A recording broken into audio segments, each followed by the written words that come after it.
So today's going to be a Q&A question from who I think is my one-on-one client, Ryan, who's left a comment on my YouTube video, my last YouTube video. If it's not, maybe it's a different Ryan, then welcome to the channel. And this question is as follows. Could you explain how, if at all possible, to distinguish between projection and intuition? Say maybe you get a feeling about someone or something, and you don't know if it's intuition that you should listen to or if you're just projecting. Okay, great question. A little bit more advanced, which makes sense because he's been doing work with me for a while now. First of all, if you don't know who I am, my name's Aaron. I run this show, Unconscious Flow, where it's about aligning your unconscious and your conscious mind together so you can live life in flow in a practical way that basically means live life on your own terms. Okay, so how do I begin to answer this question? So first of all, we need to know what intuition is, and then we need to know what projection is. So I have a whole video on projection, which I'll link in the description below, and you can go and watch, right? But to give you a breakdown here, a projection is essentially how we make sense of the world, okay? So you can look at the world in all of its entirety, in the world in its entirety, in maybe this camera that I'm talking to, in its minority, in its smallness, right? In me, right? All of these things are blank canvases, and they get painted on us by us. That can be due to our organic stuff, right? So let's say we have a mental disorder or we have a learning disability, that will color how we make sense of the world, okay? Or if we have low IQ or high IQ, that will also color and make sense of, and that will also color how we make sense of the world. So for instance, if somebody looks at this camera, but they're from prehistoric times and they're also quite, and maybe they're unintelligent, right? Both of these factors are going to take over their perception of what this camera is that I'm talking to right now. So if they're in prehistoric times, culturally, they haven't been conditioned to even know what a camera is. They don't know what the concept of a camera is. So they're just going to look at this magic technology and they're going to think, oh, wow, it's magic. And if they're not intelligent or if they don't have like access to critical thinking skills, then maybe even if they are given the information after seeing a camera, then they're still not going to be able to use their critical thinking skills to discern what that actually means for them. So they'll either still think it's magic and they won't really understand what technology is. So projections are how we make sense of the world in general. We are always projecting. Projection isn't bad. Now, a lot of what I work on in this channel and with clients is practical shadow work, so practical ways to heal the unconscious mind or heal the shadow side, right? And there are such things as shadow projections. These are golden projections, dark projections or shadow projections, and then they can be complementary or they can be matching projections. These are the shadow projections. However, I have a projection of an idea of what I think even this question is. So words are in their most basic form. They're just symbols for meanings that we've made, okay? That's why you can have a different word in Spanish and a different word in English, but they both kind of mean the same thing. But if you speak the languages, you start to realize that maybe they actually have different connotations attached to them because words are just symbols, even though they're speaking about the same thing. So I projected onto this question about the fact that you want me to talk about projections and intuition and the way in which you want me to talk about them. Okay, so this could all be getting quite confusing or quite, how do I say, advanced. So you can think about projections as just a way, our meaning, our internal meaning here, we have to use this on the outside in order for it to make sense to us, right? It's kind of the way that that light works in the eye, right? We take in the light. First of all, everything is upside down, in case you didn't know. We have to our mind has to flip it up. And then we have to discern that information with our mind, and then we can see what's in front of us, right? Otherwise, what's in front of us is just lights, colors, shapes. That's all it is. We need to discern it. We need to make sense of it. So projection is how we make sense of the world the same way that our eyes and our mind make sense of these lights, colors, and shapes. Now, intuition is something that's a little bit different, which is our mental processes of how we take in that information. Okay, so I got this from one of my big mentors, Kim Barta, and he talks about there's ego-based systems, there's belief-based systems, there is thought-based systems, and then there's awareness-based systems, and I think there's a meta-awareness-based systems. Okay, so this is applicable to you because in our ego-based systems, we just have ego wants. They're also quite fast as well. They work quite fast. It's like, oh, I see this person that's attractive over there. I want to go and talk to them. Or, oh, I'm hungry. I need to eat.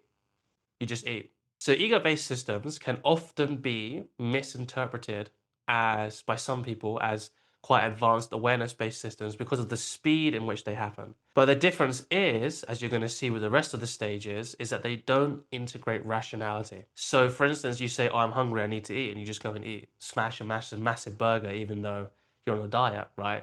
That's because you're in an ego-based system and you were just so hungry that you just needed to eat, even though you're on a diet. Diet is something that comes later. It's rational, right?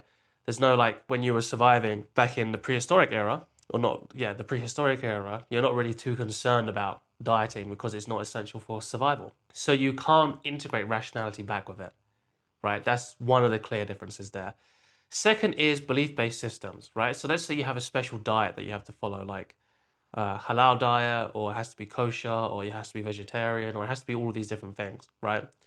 That's a belief-based system, and it moves very, very slowly because you have to check in with all of your beliefs, and it's very, very rigid and it's very, very inflexible. Most of the time, you're probably not going to be mistaking intuition with belief-based system, but it can happen if you still have some magical thinking around what intuition is, what awareness is, what consciousness is, what magical stuff kind of stuff is, and you can kind of conflate that with maybe some magical systems that are in your belief-based system, whether it's mythology, like Hindu mythology or the Abrahamic faith mythology or Buddhist mythology, right? You can kind of get those two conflated, and maybe you think that a god is talking to you, telling you that not to do this thing or to do this thing, but really it's just, a projection of your mind.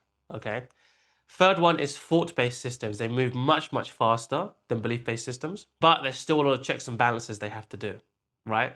So whereas a belief-based system is very rigid and it's not going to move if it goes against a fundamental belief, even if new data emerges. So a lot of the religions that say that pork is unhealthy, it was unhealthy back in the day, especially with the stuff that they were feeding the animals and how they were treated. But now, if the pig is raised in a very kind of free range way, it's given a good diet, it's organic, all that kind of stuff, and it's cooked in a proper way, so much so that pathogens can't really survive in the cooking process, then it's perfectly fine and safe to eat. But a belief-based system isn't going to accept that because it's not based on data, it's not based on rational thought.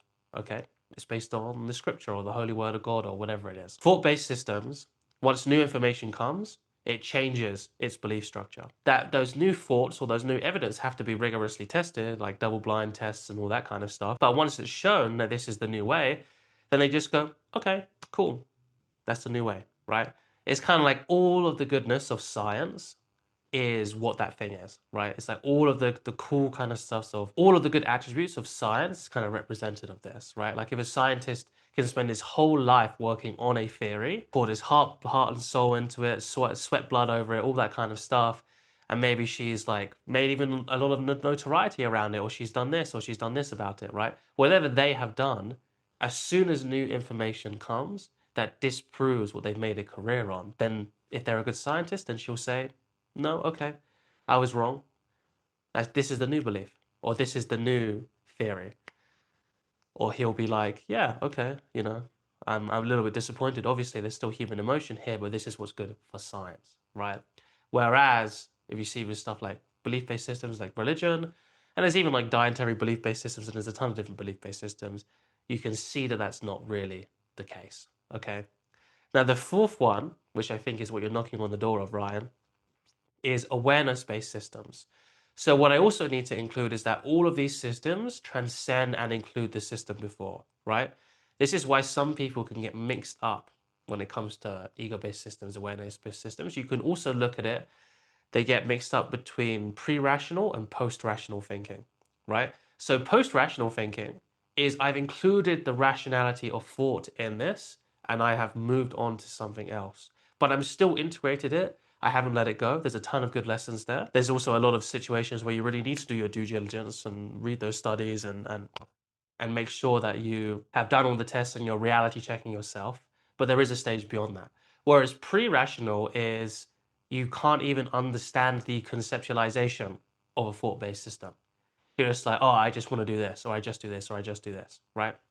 Which can be seen very similar as intuition or awareness-based systems, right? Because of their decision-making quickness and also their certainty as well. If you're an ego-based system, you're very certain. You're like, I want to eat this thing, I'm going to eat it now. I want to win this thing, I want to win it wow. I want to make this money, I'm going to make it now. right?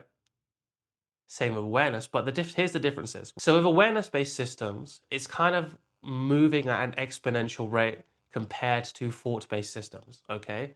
So it's like you'll look at something and then you just know, like that. The difference is here is that there's a certain humility that comes with it, because no matter how well trained your intuition is, no matter how well trained your awareness is, you can still get things wrong, right? It can be quite rare, but you can still get things wrong. So you come to this conclusion. If there's time, you'll then go back into the thought-based system. Maybe it might match some beliefs or some ethics that you have, right? Does it align with even your ego-based stuff, like your ego-based ones? Because that needs to be validated too. You can still go back through the process. Whereas with ego-based systems, you can't do that because there's no going back because it's the start. Now, I know your question, Ryan, is about projections. So how does this apply here? Well, with projections, again, that humility is not present. That openness to a different perspective is usually not present, especially if it's a shadow projection, because you're triggered, and when you're triggered, your perspective taking goes like this. It goes very one-pointed concentration, right? Almost like it just tunnel visions on it, blinders, boom. This is how it is. As soon as you feel that tension in your mind, body, whatever you want to call it, that mind-body connection, that's how you kind of know most likely this is not coming from intuition, because intuition is a very soft-based feeling that comes with it. It's very open-minded. It's very non-judgmental, right? That's another thing. If you start judging other people, that's what projections are. That's how you know it's not your intuition speaking, right? Which then is like, okay, great. Now I can work on this shadow because clearly there's this trigger that happened to me, and now I'm projecting onto these people. Now it brings me to a new level of intimacy within myself. So either way, you're deepening the practice. You're deepening whatever needs to be done. So another one, the second part of this, of kind of differentiating projections, ego-based wants, and intuition, okay, is reality checking, right? So I got this from Kim Barta as well. He has this funny kind of thing to kind of dispel magical thinking. This is where reality checking really comes in with magical thinking. And magical thinking is really, really important because it often in mainstream culture or even alternate culture or like this new agey kind of culture, it gets lumped in with intuition, and which is actually quite a practical thing. I think a practical skill is intuition, which can be held up to reality checking. But a lot of the time in these cultures that we've been exposed to, they don't have that kind of thing. So it's really important that we need to do the work ourselves to make sure that we're reality checking. Now, what is a reality check? Like I said, there's this example with Kim Barta where, where what he would do is when someone said they could astral project, right? So if you don't know what astral projecting, it's basically you meditate or you lie asleep, and then you can kind of like leave your body with your soul, or I don't know what they think it is. Maybe it's just a mental projection, and you can kind of go and see what people are doing, and you can call up your friend and be like, "You were wearing a green shirt yesterday," and they're like, "Oh my God, yes I was," right, and all that kind of stuff, right?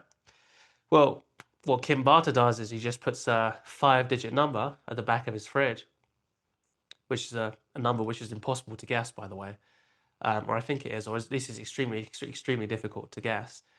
Gives them his address, the directions, and just says, "Yeah, if you can tell me what's on the back of my fridge, the number on the back of my fridge, then yeah, you're astral projecting." You see how that's a very clear reality check. That's a very clear use of scientific thinking. So how you stop going into magical thinking is you find parallels with that example. Okay.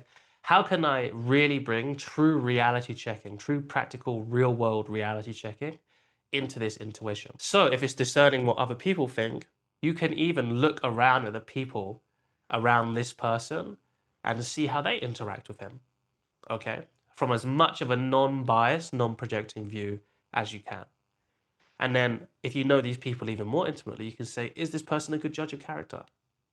Right? So you're getting all of the data whilst still following your intuition, whilst still following that North Star of maybe there's something off about this person, or maybe there's something I really like about this person, right? But you never, ever, ever jump to conclusions. You always wait, be patient, give the benefit of the doubt without disowning the intuition, okay? Because if you disown the intuition, if you push it down, then you're actually kind of stagnating that skill set, okay? So we've gone through the differentiation of ego states, projection, all the different awareness-based systems, thought-based systems, all that kind of stuff. Reality checking, bringing in some scientific thinking, the humility aspect, some making sure that you have an open perspective, making sure there's no judgment in your perspective. All of these are really, really, really key signs that you are using your intuition versus you're not using your intuition. And seeing as you made it this far, I'll give you guys a bonus. I'll give you a bonus, Ryan. How can you develop this more, right? It's very easy. It's very simple, right? You just place more awareness on these intuitions that maybe you get throughout the day and you cultivate them. Okay. Cultivate them just means you put your awareness on them. Okay. You put your awareness on them whilst holding also them in the unconditional loving witness or unconditional positive regard, as Carl Rogers talks about. Okay, the unconditional loving witness is present in a lot of the Dharmic traditions with metta meditation or loving kindness in Sanskrit. Right, it's also a definition I got from my mentor Kim Barta as well. So you cultivate that you cultivate it whilst also doing your reality checks, making sure that you're seeing and learning from your mistakes, because then your intuition, it gets finer tuned. Maybe it's wrong about this. Okay, it was wrong about this situation. What made it wrong about this situation? Okay, what made it wrong that it got this detail wrong? Was it this trigger, or was it maybe this thing, or maybe I have, oh wow, I was actually projecting there. It was mainly intuition, but it kind of got colored by this projection because this person reminded me of my childhood bully, right? Or whatever it is. So you can be constantly refining this. It's a very intuition based practice, right? So there's not so many prescriptions I can give you, which is also when it gets into trouble, right? So obviously, me and Ryan, we have a one-on-one coaching relationship, so we'll be able to go over this in much more finer detail, because these practices, once you get to this more advanced stage, and if this is resonating with you in terms of like it makes sense to you, like it actually makes real sense to you, then it probably means you're coming to more advanced kind of practices. It's just going to be harder to give you more practical step-by-step guides in order to cultivate this, because it's a very individualist practice. All I can give you is the intention. Make sure you stay with the intention. Make sure you cultivate that intention. And then after the fact, you can kind of reality check and fact check and see what went wrong and see what went better. But other than that, like me and Ryan are going to do, if he wants to, we can go into this in much, much more detail, because I know the person much better. So if this is something that interests you, or if the more kind of advanced kind of practices interest you, then I have my one-on-one coaching link below, which you can click on. No hard sales, no hard selling. It's just a conversation between me and you, seeing where you are and where you want to go. If you have any more questions on this, then you can always leave a question in the comments below. In fact, please do. And I will get back to you with a video reply such as this one. And you can get some extra one-on-one coaching for free, essentially, as long as you're okay with everyone else sharing in the knowledge as well. And if you're not ready for that, then please stick around on the channel, because I have much, much more videos coming your way.